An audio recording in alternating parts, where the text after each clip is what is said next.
Finding rest is one of the hardest things to do. And I don't just mean physical rest, although that can be hard to do too, but finding spiritual rest, finding emotional rest. That can be really difficult.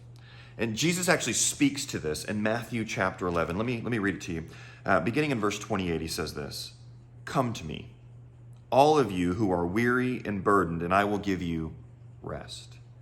All of you take up my yoke and learn from me, because I am gentle and humble in heart, and you will find rest for yourselves.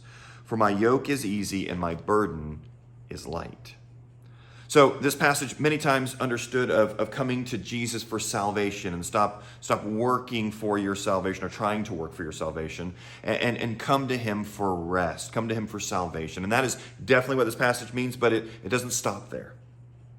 See, we're supposed to continually come and learn from him. We're supposed to continually come to Christ, day in, day out, thinking about the gospel, coming to Christ as we ponder the gospel and the effects of the gospel in our lives. And we come to him and we find that spiritual rest from the turmoil. We find relief from the burdens, our anxieties. We cast those upon him because he cares for us, Peter says. And so if you're not a Christian, then that first part definitely applies to you. Go to him for salvation and find rest. Get right with God through Christ. But Christians who are listening, also pay attention closely. Go to him each and every day throughout the day.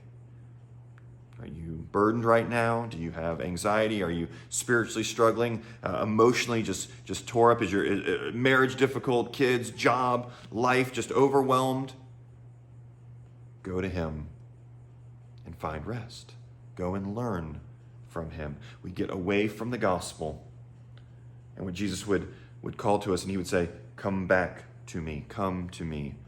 My burden is light, my yoke is easy, and I will give you rest." Have a good day today, guys.